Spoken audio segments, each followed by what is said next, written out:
Welcome to Stories for Wonderful Children. I'm Dan Wendelin, your host and storyteller. For years, I improvised a new bedtime story for my children every night. Now, we would like to share the recordings of the best of those stories with you. I hope you enjoy my Stories for Wonderful Children.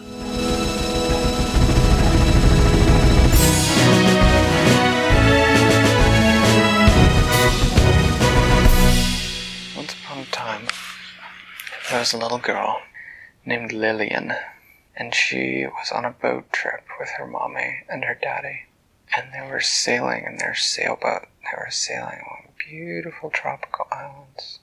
They'd been sailing for about 3 days when a storm came up, and the storm made the little boat that they were in go up and down, left and right, and they all felt sort of sick and bounced around. And then there was a big crash of lightning, and it struck the mast on the boat, and it broke the mast. And the waves pushed them up and down, and then the waves pushed them right into a big coral reef, which is sort of some rocks that are made out of the skeletons of some little animals called coral. And the boat got a hole in it, and they had to jump over the side, and they had to swim in the big waves, and they swam to an island that was inside the coral, and they looked and they found some shelter. They found an area where the trees sort of kept them a little drier, and they all huddled together for warmth all that night until morning came. When morning came, it was sunny and beautiful. They looked around, and the first thing they did was they went out to their boat, and the storm had wrecked their equipment. It told them where they were. They still had their radio, so they set up the radio to call for help, for someone to come and rescue them off the island. And then they got their water and all their supplies, and they took it onto the island. It was a pretty big island. Probably would have taken them a full day to walk all the way across it. It had a mountain in the middle, and there were some little streams coming down the mountain, so there were places where they could get some water to drink. And they got out their pots, and they started to look around for things to eat.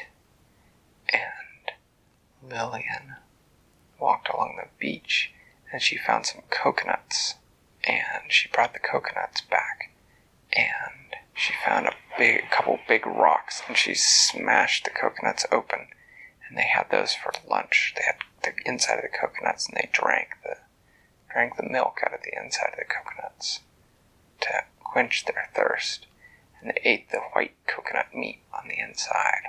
And then they decided to explore together up the mountain. They explored up the mountain.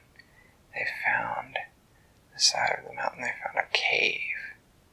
They went into the cave, and the cave was not very big, and it was sort of dry inside, and they decided that they were going to live in the cave to help them stay dry if another storm came up. And then Mommy and Daddy started hauling the supplies up from the beach. They gave Lillian a job to wander along the beach and collect all the wood she can find, and they were going to make a big pile of wood, so that if they saw a ship or a boat, they could light the wood on fire and make a big fire so there'd be lots of smoke, and it would attract people's attention, because they knew people were looking for them, but they couldn't tell the searchers where to find them because they didn't know.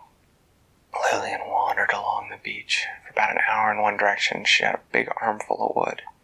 She brought it back to where she started. She dumped it, and then she wandered down the beach in the other direction. She found 2 big armfuls of wood in that direction. And she went back up to the cave where her mom and dad were. They had gotten out some sleeping bags that they had had in the boat, and they had dried them out so that they would be able to sleep more comfortably that night.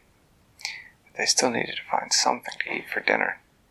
So her dad asked Lillian to show them where she'd found the coconut tree, and she took them down towards where she'd seen the coconut trees. Jim. As she wandered down towards where they found the coconut trees, she noticed that there were some roots, and her mom, who knew a lot about plants, recognized the roots. She said that they were tapioca roots, and you could pound them up and eat them. And so they dug up some tapioca roots. And then when they got the coconut trees, they knocked some coconuts down. They took them all back up to the cave. They drank the water they had left from the boat. And they pounded up the tapioca roots, and they boiled some water too. They'd found a stream. And then they went to bed because it was starting to get dark. Well, late that night, Lillian woke up, and she wondered what had woken her up. She heard a noise. The noise sounded a little like...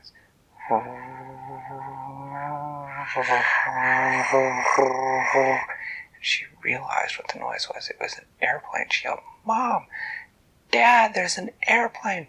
And so they dashed down to the beach, and Noelle got out the matches, and she threw a match in her pile of wood, and the wood caught fire, and it made a big bonfire, and they could hear the plane sound fading off in the distance.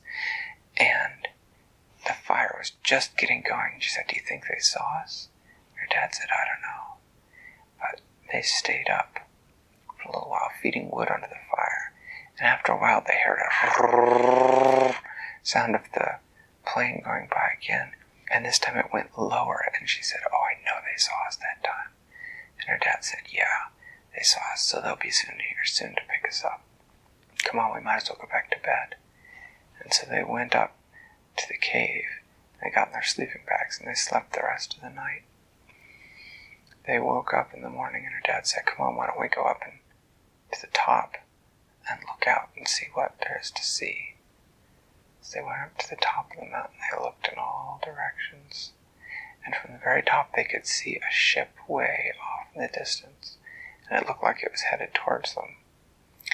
But they also saw, as they were walking back into the cave, they saw the paw prints of something big, like maybe some sort of tiger or leopard.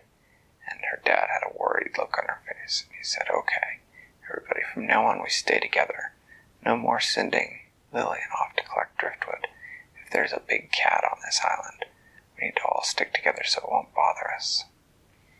And so they did that the rest of the day. They collected coconuts together, and they collected more driftwood together. And then in that evening, they climbed up to the top before the sunset to see if the ship was still headed towards them. And they saw that it was. It was much closer now. And her dad said, "I bet it'll be here this evening." And Noelle said, "Oh, good." Noelle? Yes, Noelle said it. And Lillian agreed. She said, "Yeah, I like this island a lot better when I thought that there were no other big animals here with us." And they started back down to their cave.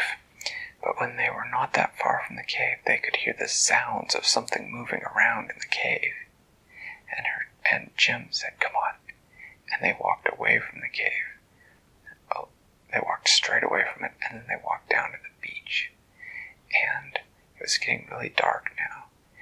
And Lillian kept thinking she could hear the sounds of something moving in the jungle behind them. When they got down to the beach, they got out into the open area.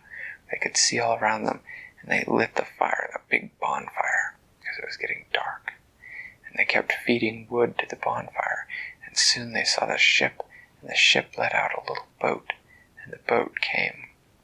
And they yelled, "We're right here, we're right here." And the sailors on the boat came, and they went out into the water, and the sailors helped them onto the boat. And as they looked back at the beach, they could see a tiger standing on the edge of the firelight looking at them. And they were glad that they had been rescued. And so they all smiled and waved goodbye to the tiger. And they were very happy to never see him again. Thanks for listening to Stories for Wonderful Children. I created today's show, but questions and running commentary were supplied by my children. The theme music was created by Brandon Thompson, and our wonderful logo was designed by Silas Swindlin. If you know someone who might enjoy the show, please tell them about it. Do you want more stories? You can now subscribe to the show and help pick a new story for me to tell every month. The show's website is storiesforwonderfulchildren.com. Until next time, I'm Dan Wendelin, reminding you to tell someone you love a story.